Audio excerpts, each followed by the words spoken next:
but Palou is falling all the way down. Now McLaughlin challenging Foster. 7 cars off track as David Malukas loses it and is into the beach, and that will likely... Who will be later on the brakes? Lundgaard trying to go around the outside of Kiffin Simpson, and Simpson again defends beautifully. Great racing, but Lundgaard is through. That was fun to see because that turn 4, again, newly profiled, it's flatter, doesn't have the banking of old. It's the first time we've seen two. Oh, and that is Will Power up into the wall.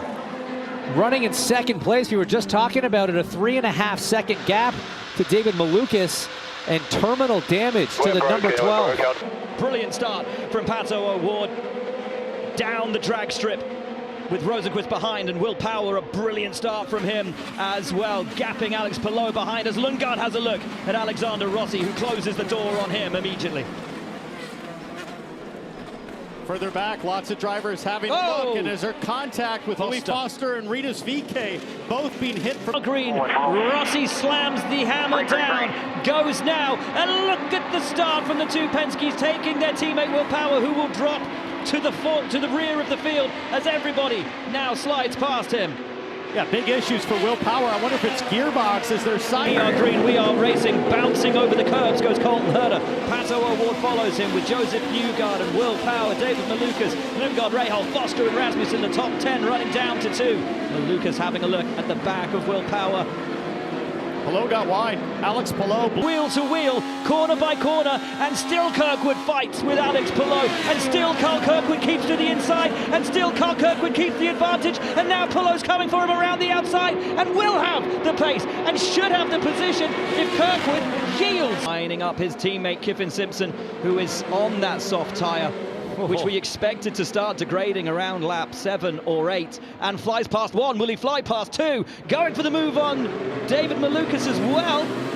Malukas doesn't give him the room. So smart for drivers are taking advantage. Look at Alexander Rossi 3 wide.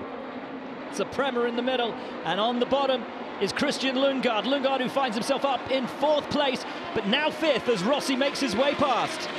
Malukas, this is effectively the fight for the win of the Indianapolis 500, and after those stops, it's Palou who takes the advantage, but Daly will not want to let him go. Neither will Malukas. All 3 of these drivers who've had such a phenomenal day, and up comes Malukas on the inside of Daly, puts the move on, makes it still. On Graham Rahal, Newgard really charging forward right now. Sitting on board with the Penske driver Joseph Newgarden through this long carousel courtesy of PPG. Such a tough right-hander through the flat-out right-hand kink to bring us onto the narrow part of the track as well. But there are your leaders. There is Alex Palou, Christian Lundgaard behind Carl Kirkwood, still trying to find a way past Scott Dixon as he drops down, and he knows that he has to start making up these positions as Rossi defends from David Malukas, who goes around the outside and tries to put the pass on, and that's actually a really nice move from David Malukas. And that's a great visual of the soft tire versus the hard. This is Daly putting the move on around the outside. Feels that Rasmussen just nudged him off the track there, and from this point on, the frustration in Connor Daly absolutely evident and absolutely warranted. That wasn't a nudge, Will. He just drove him straight off. That was totally uncalled for, and we'll need to see that one a little bit earlier on if we can. It's tough to see how it started. That's a horrible hit. It is so fortunate that. That's 2 full laps side by side. And the guy that wants this to end is Scott McLaughlin, because he's got pace, but he's got nowhere to go when they're running side by side like this in front. Did they touch? That was so tight. The difference between the two, the soft is so much faster, and that is why O'Ward has to find a way through Herter at his earliest possible opportunity to stop Alex Palou from running away and hiding in the lead of this race. The difference is supposed to come around lap 15 to 20 in that range where these all the way through until those final stops, just that in-lap from Newgarden ultimately costing him what would have been a first win of the season, and Power has a problem. Power's dropping right back. Not sure if he got up into the gray or he has a powertrain issue. It looks to be no drive for the number 12 car. Trying to get to the bottom here. Trying to get to the bottom. Narrow through there, the canyon that's turn 3, 4, and 5. Rahal just makes it through. Boom! There goes Christian Rasmussen. His luck has finally run out. Spins it around on a flat rear right. We'll try to get that back to the pitch. Purple 76 does what he's been doing over and over on the ovals. Go high early when the track is clean. Just absolutely dumps Newgarden and Will Power, two of the very best. And then he comes up to Kyle Kirkwood, and you would think here that discretion would settle in, but no, not on the first lap with Connor Daly. Again at the Indianapolis 500, O'Ward tucked up in the toe, wants to have a look around the outside of Schwartzman into turn one, and O'Ward will lead. Behind Sato, got a bit of a slow start. It gave Dixon a chance. He got blocked by Rosenquist, who gets around, and now on the outside, it looks like, is that Ericsson trying to make a move? I see Alex Palou now rounding turn two. Incredibly close between those two, but Eilert maintains the position on board, courtesy of NTT, and up and past looks like Christian Rasmussen having a look, as now Palou goes for a look on Lundgaard. Oh, Alex Palou got on that braking curb, and now Will Power's going to have a chance to pound. Do a great job to hold on to that fourth place just behind. Right on board with Christian Lundgaard, Alex Palou almost a second to the good, but Lundgaard just starting to chip away. We ride on board now with his teammate Nolan Siegel, courtesy of NTT Data. Keep your eyes though on the timing pylon, and Kyle Kirkwood, who has lost 2 places from his starting spot of 7th, now sits 9th. Joseph Newgarden though is standing. Oh no, so he got up into the marbles, into that spent rubber on his own, damaged the car, and you're a passenger as a driver at that moment. Oh dear. Oh no. And Joseph absolutely nowhere to go. Look at that.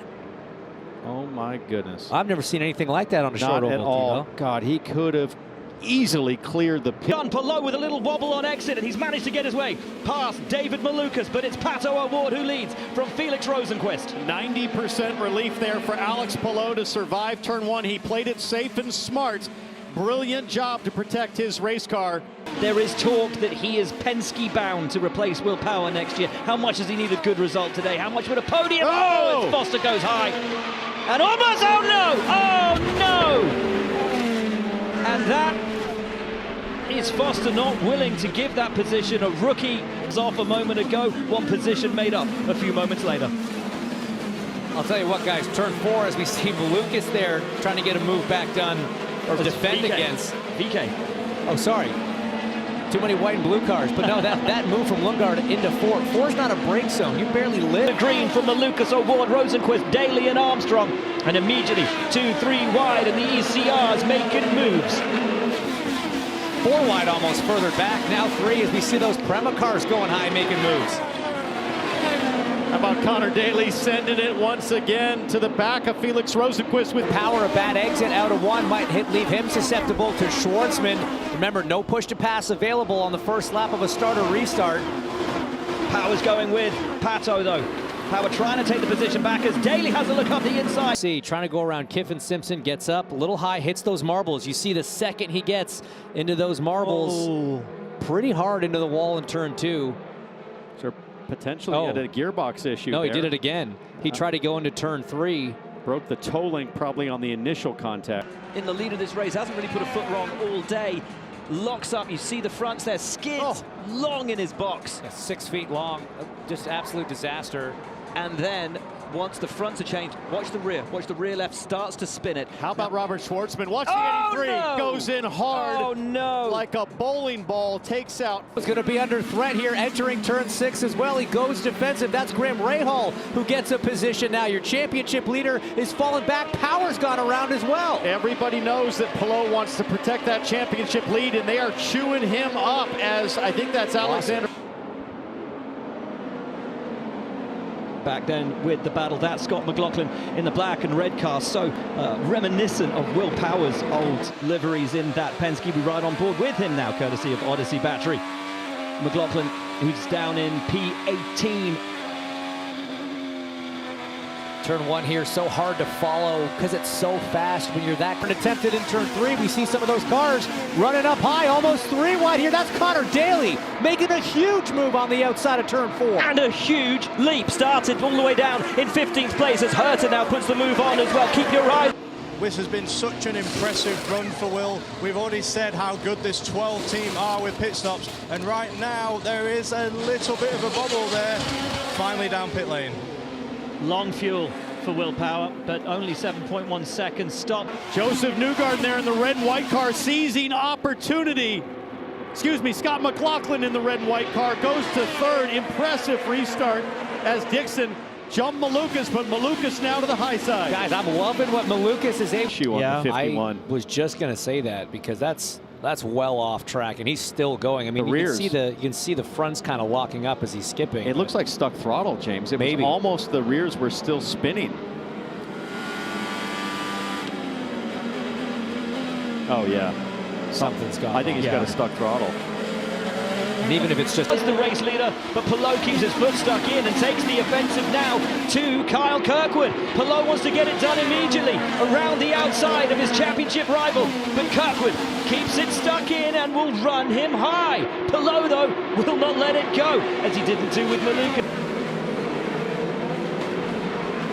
We're back to green and immediately back to full course caution here at Toronto, as Jacob Abel, who was being passed by David Malukas and Louis Foster, went straight on into the barrier and up and over the rear of Joseph Newgarden, and back to green through the final corner. Malukas will go with him, and Malukas will try to get that lap back and go back past him, but with the form that Alex Palou has been in today, it's going to be tough as we get back to racing ways, and McLaughlin finds himself under pressure from Pato O'Ward immediately. Track sweepers have been busy, so the high line is clean now. Get a fire extinguisher out. Yeah, they lost the water pump on carb day as there's tons of fire! fluid. There's fire all over the car. Fuel had gone out, and fire down on pit lane. It's something you never want to see. Rossi out of the car as flames in.